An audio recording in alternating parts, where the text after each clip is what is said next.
Hello everyone, welcome to mister hoodie Tamil. Gargoyles Tamil episode 8. பழைய episode பார்க்காதவங்க ரை பட்டனில் லிங்க் கொடுத்துருக்கேன், கண்டிப்பாக பார்த்துட்டு வந்துடுங்க. வாங்க நம்ம எபிசோட்குள்ளே போயிடலாம். எபிசோடோட ஸ்டார்டிங்கில் ஒரு துறைமுகத்தை காட்டுறாங்க. அதிலிருந்து கண்டெய்னரில் ஏதோ ஒன்று இறங்கிட்டு இருக்கு. அந்த இடத்துல ஜாவட்டோஸோட அசிஸ்டன்ட் இருக்காரு. மெதுவாக இருக்குங்க அப்படின்னு சொல்லி இறக்கிட்டு இருக்காங்க. திடீர்னு பார்த்தா ஒரு கன் ஃபயர். டக்குன்னு பார்த்தா எல்லா இடமும் ஸ்மோக் ஆகுது. மாஸ்க் போட்ட 4 திருடங்க அந்த கண்டெய்னர்லேருந்து இறக்குற பொருளை திருட பார்க்குறாங்க. நம்ம ஜாட்டோஸோட அசிஸ்டண்ட் எப்படியோ பண்ணி அதை தடுத்தலான்னு பார்க்குறாரு. ஆனால் எந்த வழியுமே இல்லை. அவங்க எல்லாம் மாஸ்க்கை போட்டுட்டு விவரமாக ஸ்மோக் கிரனேட்டை யூஸ் பண்ணி அந்த லாரியை எடுத்துகிட்டு ஓடிடுறாங்க கண்டெய்னரோட. இங்கே அப்படியே கட் பண்ணால் நைட் ஆகுது. நம்ம கார்கோயில்ஸ் வந்துடுறாங்க. வந்த அடுத்த நொடியே நம்ம ப்ராட்வே விரட்டி கிளம்பிடுறாப்புல அங்கேருந்து. நம்ம கோலியாத்து டக்குன்னு வந்து என்னாச்சு ப்ராட்வே எங்கே அவ்வளோ அவசரமாக போகிறோம் அப்படின்னு கேட்க, அதுக்கு நம்ம மித்த கார்கோயில்ஸ்லாம் அவன் படம் பார்க்க போகிறான். படமா என்ன படம் அப்படின்னு கோலியாத் கேட்க, ஷோடான்னு ஒரு மூவி, அதில் கவுபாய்ஸு ஹார்சஸ் கன்னெல்லாம் இருக்கும், வெஸ்டர்ன் தீமில் இருக்க மூவி, அது அவனுக்கு ரொம்ப பிடிச்சிருக்கும், டெய்லி அங்கே போயிடுவோம் அப்படின்னு சொல்கிறாங்க. ப்ராட்வே போகிறான், நல்ல வசதியாக உட்காந்துக்கிட்டு அந்த மூவியை திருப்பி பார்க்குறான். அந்த மூவியில் அந்த மெயின் கேரக்டர் கன்னை யூஸ் பண்ணுறது ரொம்பவே ப்ராட்வே பிடிச்சி போயிடுது. என்ன மாதிரி எடுத்திருக்காங்க அப்படின்னு சொல்லிட்டு வெளியில் வந்து கூட கன்னை சொல்கிற மாதிரியே விளையாண்டுக்கிட்டே வந்துட்டுருக்கான். இந்த பக்கம் பார்த்தீங்கன்னா இதே டைமில் நம்ம மாசா நேராக அவங்க ஹெட் குவார்ட்டர்ஸ்க்கு போகிறாங்க. இந்த மாதிரி ஒரு பெரிய ஷிப்மெண்ட் திருடு போச்சு, அதை பற்றி உங்களுக்கு என்ன தெரியும் அப்படின்னு கேட்க, அவங்க சீஃப் சொல்கிறாங்க, நம்மளுக்கு எந்த எவிடன்ஸும் இல்லை, ஆனால் அதில் முக்கியமான வெப்பன்ஸ் எல்லாம் இருந்துச்சுன்னு சொல்கிறாங்க அப்படின்னு சொல்ல, யாரோடது அப்படின்னு கேட்குறாங்க.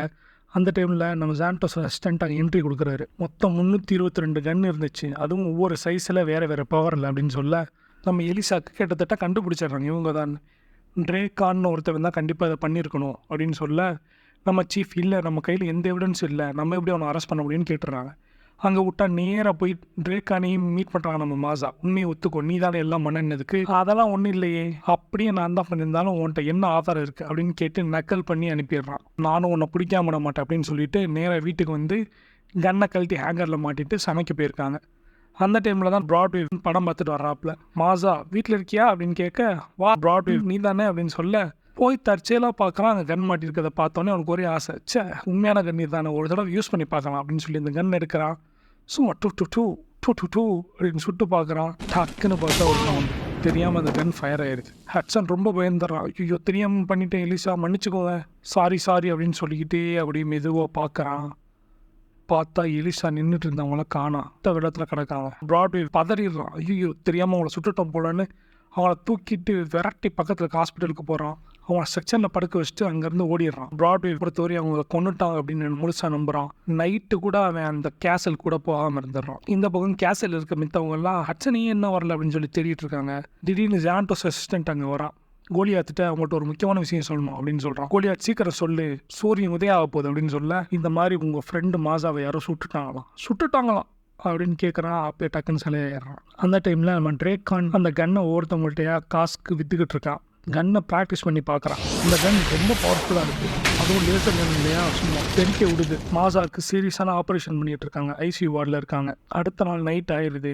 கார்கோயில்ஸ் எந்திரிச்ச உடனே நேராக போய் அந்த அசிஸ்டண்ட்டை, என்னாச்சு மாசா உண்மையை சொல்லுங்கள் அப்படின்னு கேட்க, அந்த அசிஸ்டண்ட் நடந்தது எல்லாத்தையும் சொல்கிறான். இந்த மாதிரி அவன் கன் திருட்டு போனது, அந்த மாசா கண்டுபிடிக்க பார்த்தது, ட்ரேக்கான்னு ஏதாவது பண்ணியிருப்பான்ற மாதிரி. அங்கேருந்து நேராக கோலியாத் மாசாவை பார்க்க போகிறான்.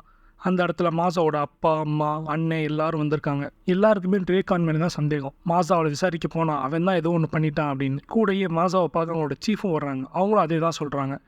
போலீஸை சுட்டு அவனை கண்டிப்பாக தப்பிக்க விட மாட்டோம், ஆனால் இப்போதைக்கு எங்கள்கிட்ட எந்த கைரேகையும் கிடைக்கல கண்ணில் அப்படின்னு சொல்கிறாங்க. பார்த்துட்டு இருந்த கோலியாத் வெறியாயிடுறான். கண்டிப்பாக இவன் தான் நம்மளை ஏதோ பண்ணிட்டான்னு சொல்லிட்டு நேராக அவனை தேடி போகிறான். அவன் பேசிகிட்டு இருக்கிறத ஒட்டு கேட்குறான். அங்கே இருக்க மொத்த கண்ணையும் வாங்கிக்கிறதுக்கு முக்கியமான ஒரு ஆள் வரதாகவும், அவங்க எல்லாம் கப்பல் துறைமுகத்தில் மீட் பண்ண போகிறதாகவும் தெரியுது. நேராக ட்ரேக்கானை ஃபாலோ பண்ணி போய்கிட்டு இருக்கு. அந்த சீஃபும் ட்ரேக்கானை ஃபாலோ பண்ணுறாங்க. ஆனால் அவங்க ஏதோ டாக்டிக்ஸ் பண்ணி ட்ரேக்கான் தப்பிச்சிடுறான். ஆனால் கோலியாத்திட்டேருந்து தப்பிக்க முடியல. கோலியாத் அவன் இருக்கிற இடத்த கண்டுபிடிச்சு போகிறான். அதே டைமில் இந்த பக்கம் தேவையில்லாமல் நம்ம ஃப்ரெண்டை கொண்டுட்டோமேன்ற குற்றவுணர்ச்சியில் ப்ராட்வே போய்கிட்டு இருக்கான். தற்செயலாக அங்கே ஒருத்தவன் ஒரு கன்னை வச்சு ஒருத்தவனை மிரட்ட, ப்ராட்வே கோவப்பட்டு அவனை அடின்னு அடிச்சு, இந்த கன்னு நீ எங்கே வாங்கின அப்படின்னு கேட்க, அவன் ஒரு இடத்த சொல்ல அங்கே இருக்கவங்கள போய் அடித்து கேட்க, அவனுக்கு இந்த மாதிரி யார் சப்ளை பண்ணுறான் அந்த கன்னுன்னு தெரிஞ்சிருது. அவங்கள பிடிக்க அந்த இடத்துக்கு வரான். 2 பேரும் பார்த்தா ஒரு இடத்துல மீட் பண்ணுறாங்க. கோலியாத் ப்ராட்வே, நீ எப்படி இங்கே வந்த, சரி அது பிரச்சனை இல்லை விடு, நம்ம மாசாவை சுட்டுட்டாங்க, சுட்டேன் உள்ளதாக இருக்கான், அவனை பழி வாங்க போகிறேன் பின்னாடியோ அப்படின்னு சொல்லிட்டு பிராட்வே பேசக்கூட டைம் இல்லாமல் உள்ளே போயிடுறாங்க. உள்ளே போனால் ட்ரேக் கான் சுதாரிச்சிடறான். அவங்க 2 பேரையும் கொல்ல சொல்லி இருக்கிற எல்லா கன்ஸும் யூஸ் பண்ணுறாங்க. ஆனால் பிராட்வே இருந்த காண்டுக்கு ஒவ்வொருத்தவனா பிடிச்சி அடின்னு அடித்து முடிச்சு விட்டுறாரு. கடைசி நேரத்தில் ட்ரேக் கான் தப்பிக்க பார்க்க நம்ம கோலியாத் வசமாக பிடிச்சி அவனை மேல் பில்டிங்லேருந்து கீழே தள்ளி விட பார்க்க பிராட்வே டக்குன்னு கத்துறான், என்ன பண்ணுற கோலியாத், பண்ணாத அப்படின்னு. கோலியாத் சொல்கிறான், நான் மாசாக்காக பழி வாங்கி தீருவேன் அப்படின்னு. உடனே பிராட்வே, இவன் எதுவும் பண்ணலை கோலியாத், நான் தான் தெரியாமல் சுட்டுட்டேன், அவன் எதுவுமே பண்ணலை அப்படின்னு சொல்கிறான். கோலியாத் அப்படியே விட்டுட்டு பக்கத்தில் இருந்த ஒரு ராடை வளைச்சி அவங்க எல்லாரையும் பிடிச்சி கட்டி போட்டுறான், போலீஸ் வந்து கண்டுபிடிக்கிட்டோன்னு. அந்த டைமில் அந்த மொத்த கண்ணை வாங்கணும்னு சொல்லி ஒருத்தர் வந்திருந்தார் இல்லையா, அவர் வராரு. அது வேறு யாரும் இல்லை, நம்ம ஜானட்டோஸோட அசிஸ்டன்ட் தான். கோலியாத் கேட்குறான், நீ தான் இந்த கன்னை ஃபுல்லாக வாங்க வந்ததா அப்படின்னு. உடனே அவன் சொல்கிறான், எப்படினாலும் ஜானட்டோஸ்க்கு இந்த கன்று தேவையில்லை, அதனால் வாங்கி தான் ஆகணும்னு சொல்லி வர அந்த கன்ஸ் எல்லாம் பார்த்துட்டு ஜானட்டோஸ்க்கு தெரிஞ்ச ரொம்ப சந்தோஷப்படுவார் அப்படின்னு கோலியாத்தில் சொல்கிறான். கோலியாத் கேட்குறான், நீங்கள் இறக்குமதி பண்ண எல்லா கன்னுமே இங்கே தான் இருக்கா அப்படின்னு.